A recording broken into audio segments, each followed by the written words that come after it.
Hello everyone and welcome to the fourth webinar in 12D's training webinar series.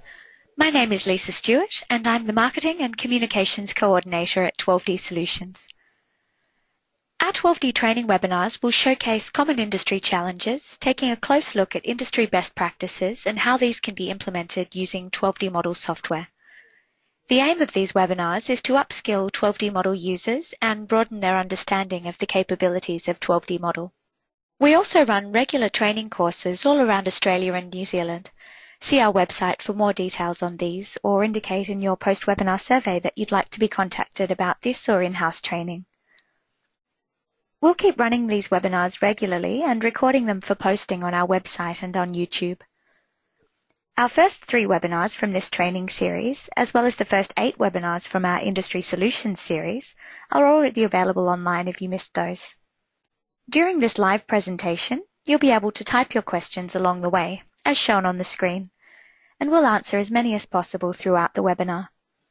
At the end, I'll also read out some of your questions to the presenter for his insights if there's time. Today's webinar on 12D Field Measurement Rounds will be presented by Graham Worth, who is Product Sales and Marketing Manager for 12D Field, with responsibility for management, development and channel creation of 12D Field services and products.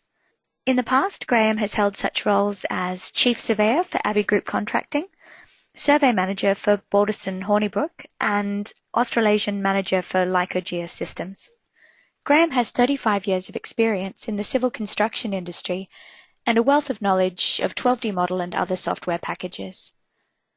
This webinar from the training series will outline the methods and processes for setup and completion of 12D's automated measurement rounds option. Graham will also discuss least squares adjustment. Over to you, Graham. Thank you, Lisa. This webinar is to outline the process for running our 12D field measurement rounds option within 12D field setout.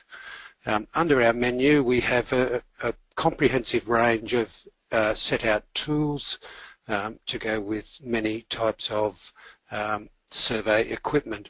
The one we're looking at today is measurement rounds, and it will allow us to do a full measurement of control stations for the purpose of setting up a control network or doing any type of measurement rounds duty that you require.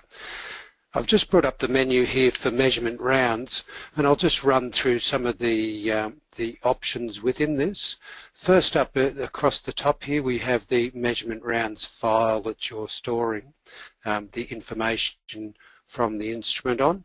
It can be one of many files. You can have as many files as you like, and you can actually, as it says on the right hand side here, you can read in previous ones, or you can, and when you've finished doing the rounds, you can write this out to a file.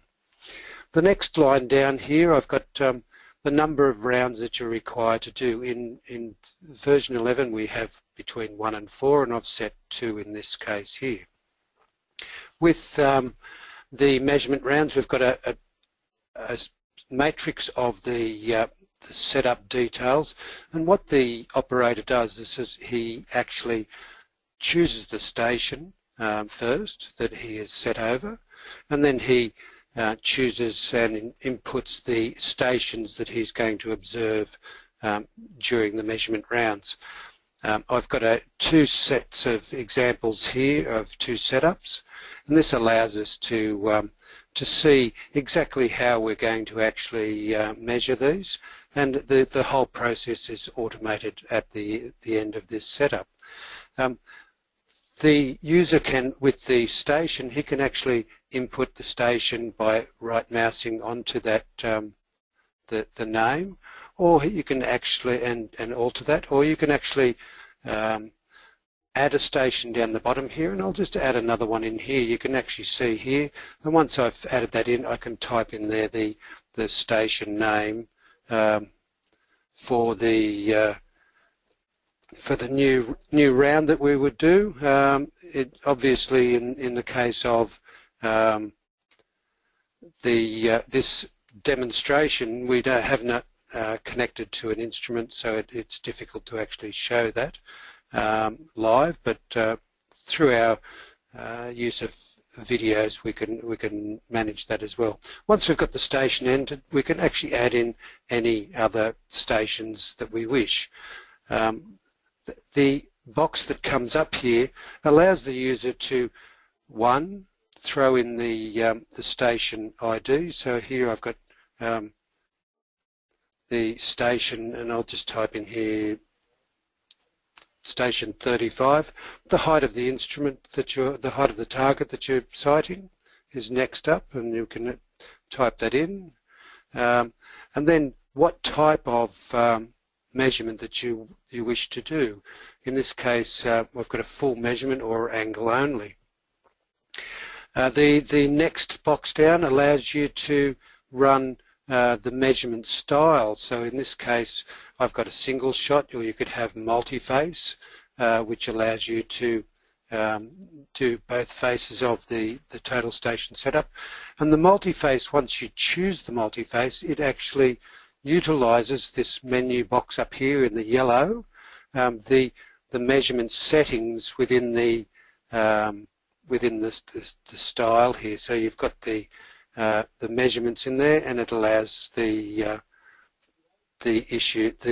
settings to go from that as well.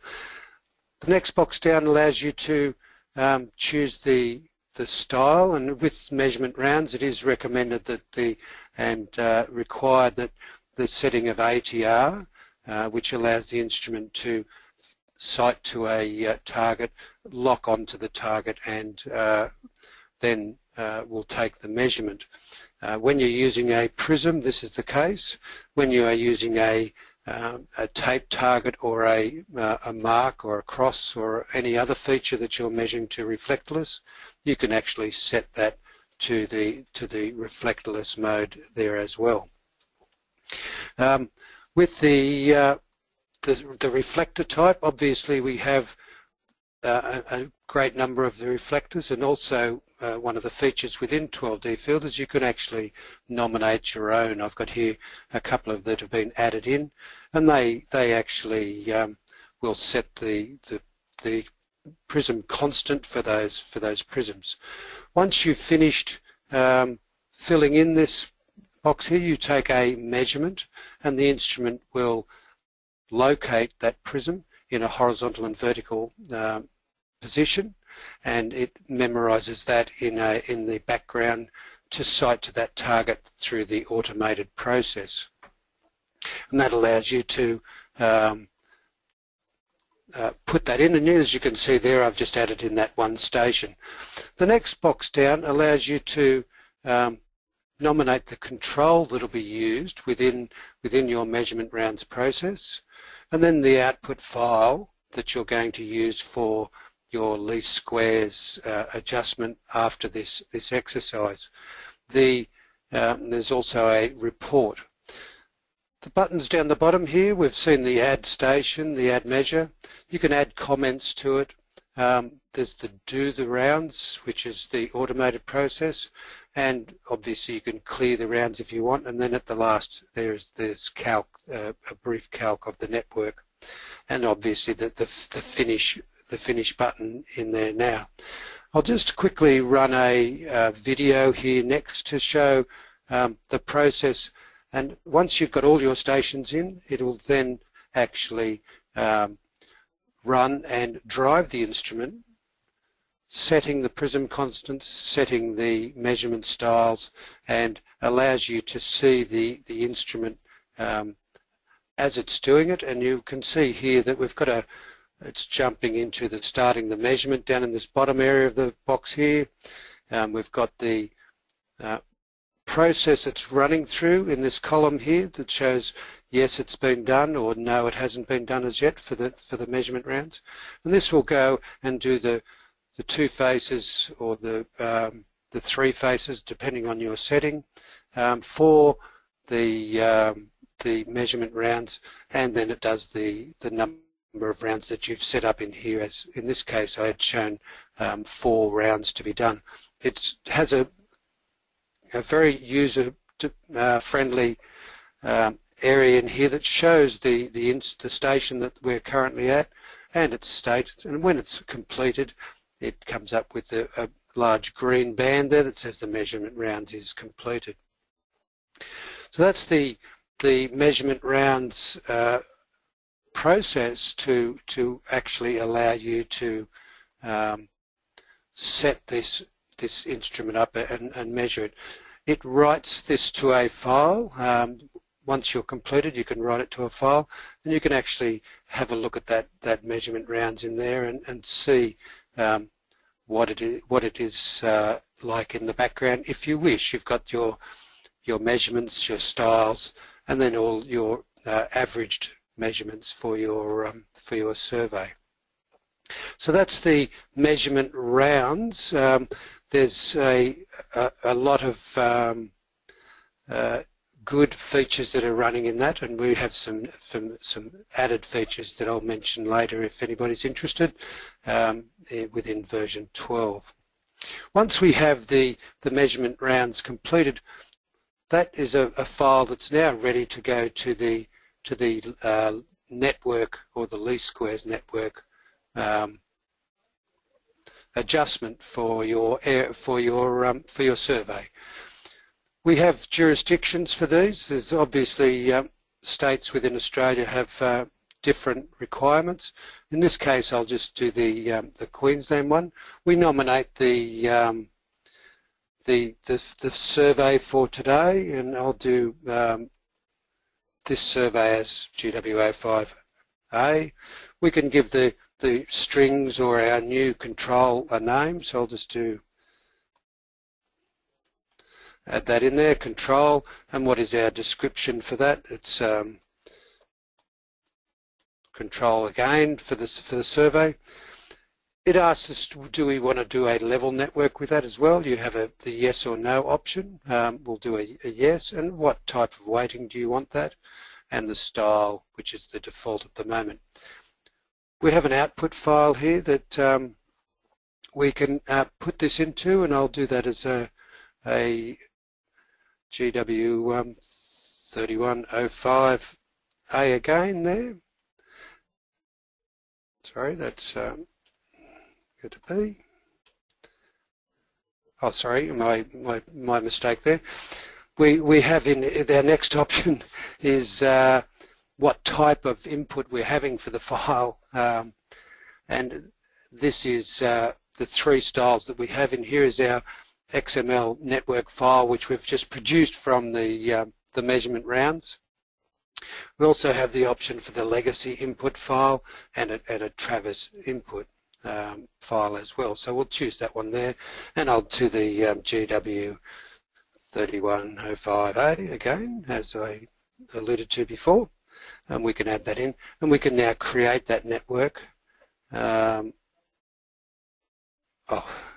I'm actually not having much luck this morning. I'm a bit ill today. I apologise for that. I've selected that file that we just produced in the measurement rounds, and now I'll create that, and we have our network that pops up, and we also have our toolbar for the least squares adjustment of that file. This has many options on the network adjustment. We have the ability to manage the network as well. First off, I'll go up here, and we have the parameters that we're going to set for this. Here I want to set in there, yes, I do want to do the horizontal adjustment, the maximum iterations, the variance, whether we want that or not, the accuracy, the survey accuracy they require, and whether we want a level adjustment, yes, and what method, by no weight, standard deviation or length, and we'll run by length at this stage. And we can set those parameters. Once we have the network, we can actually go in and we can actually add points. We can import points into this. We can also edit the points that we wish, and we can also delete points if we wish. The next option over in the least squares adjustment is, or the network adjustment, is the We can add in an angle observation manually. We can add in azimuth observations manually, distance, and obviously your delta height observations. We can actually manage how we see the labels, so we can actually move, and as you can see, as we move around, the labels can be actually moved if we wish. They're nicely tied together to allow you to accept that and then move that file if you wish. So you can move all the descriptions and the labels around as well. You can also remove labels in this area here. We've got the remove label option, and we've also got the properties of each of the points as we're running through. So we've got our initial positions of our stations here, and we can actually go in and pick. And as again with the labels, you can actually see that here we're running through and adjust, locking onto the nearest station in our network. So if I pick this one here, so there's no need to actually click on the mark as you do it. When you're in this the properties, you have the ability to actually add attributes to these. So you can have the choice in here for the state of the mark, whether it's abandoned, destroyed, existing, or proposed. So in this case we can have proposed, and the purpose of the survey or the property of the survey for administration, boundary, for a natural boundary of reference, or part of a traverse, and we can put in here that's for the control. And you can also add in any older ID that you wish to have there as well. And so we can set those, finish those, and allow that in there. Once we've got the network, we have the ability to look at the tree as well of the network adjustment.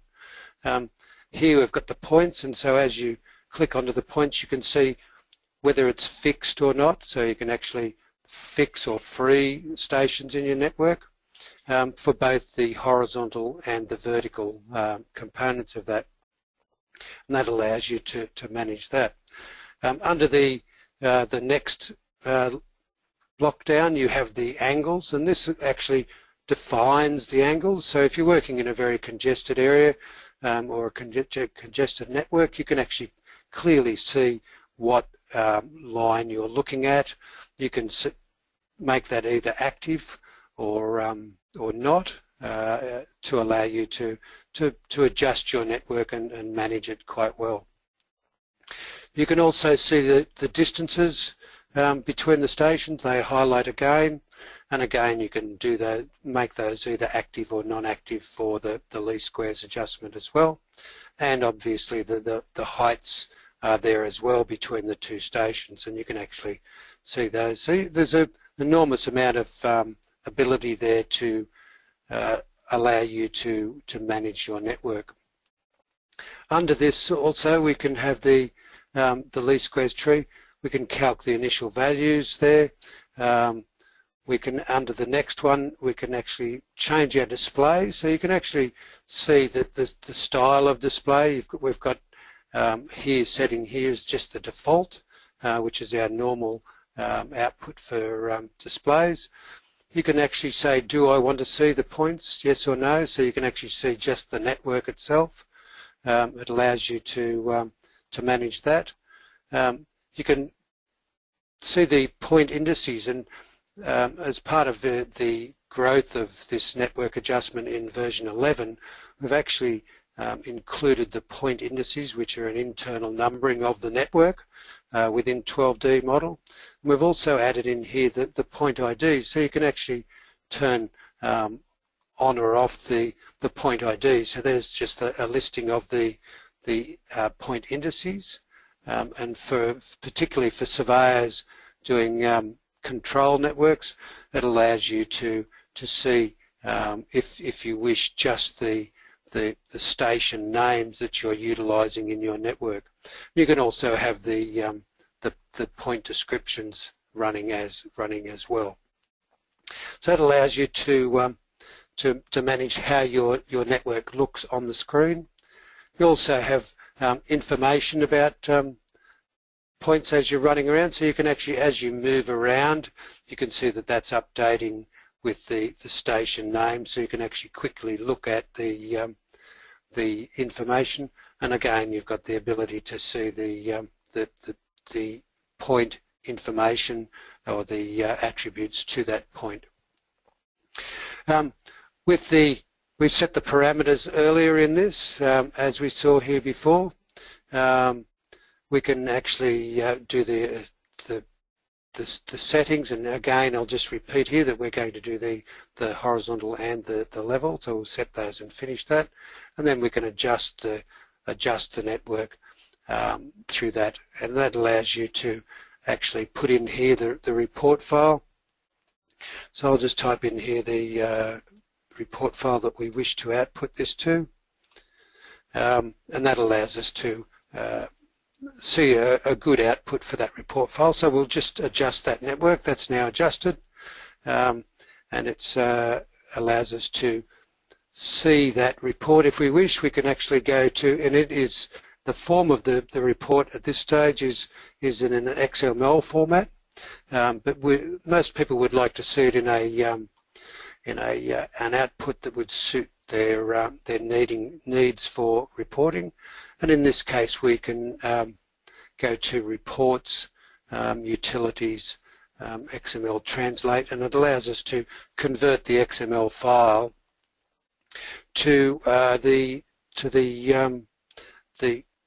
form that we want to see. So here I'll just call up the file GW3105A, and we can actually go to our library, and under our library we've got many different types of reports. We've got the network adjustment report in the HTML file, in the PDF file, and the RTF file as well.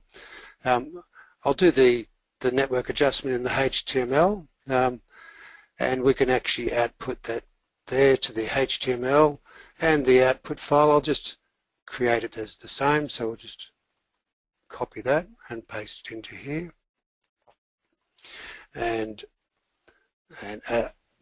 create the report. So that'll bring up a full report of the adjustment. You've got your control stations that your known control stations, your initial station coordinates, your angle observations with their standard deviation, your adjusted stations and their variances listed there, the angle observations and their deltas in millimeters, and obviously your level network is running through that as well.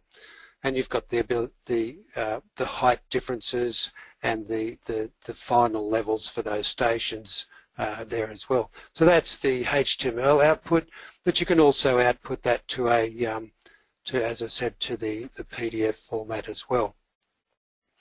So I'll just finish that at the moment, and then probably the last thing with this, the level network, to aid your outputs and to improve your speed and ability to output information, is you can actually now extract points. This also came in the life cycle of 11 to extract that to a file, and we'll call that GW again, just to keep in with conventions, 3105A, and you can actually put that out as a complete single string or individual points. In this case, I'll put that out to individual points, and so that we wish to here, you can see that there's no station names as such in here, and I'll just add on these points here, 35A, select that, and sorry, minus that one, wrong one,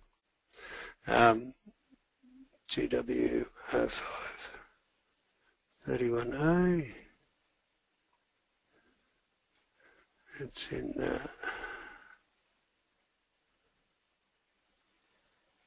actually that is output. I'll just output that again. Extract to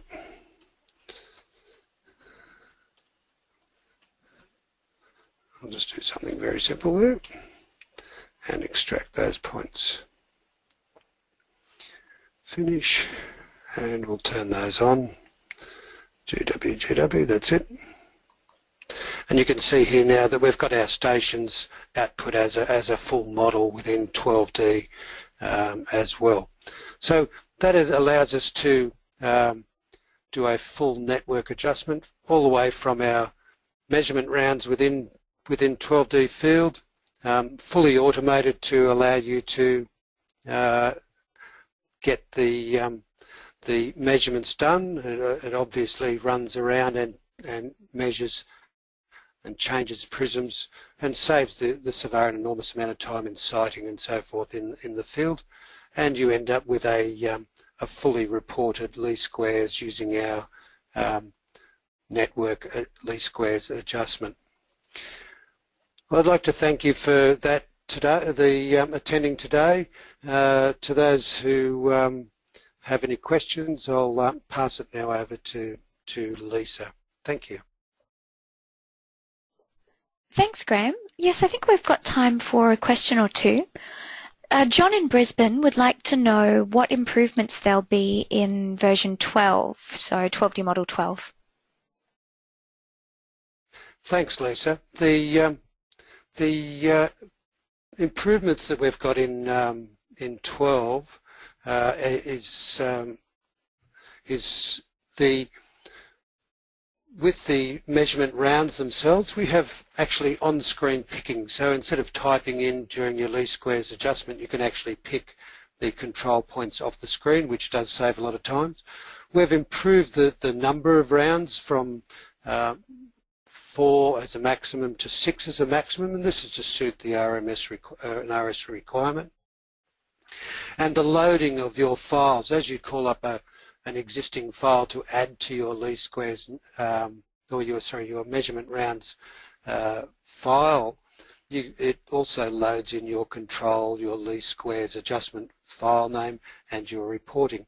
Within the least squares adjustment, we've actually added in a scale factor to within the least squares, and there's also the traditional walk right menu style that runs within 12D, and you can actually import individual points or import other full networks within the network, and you can also screen pick the options for adding observations such as your distance, your angles and your delta heights.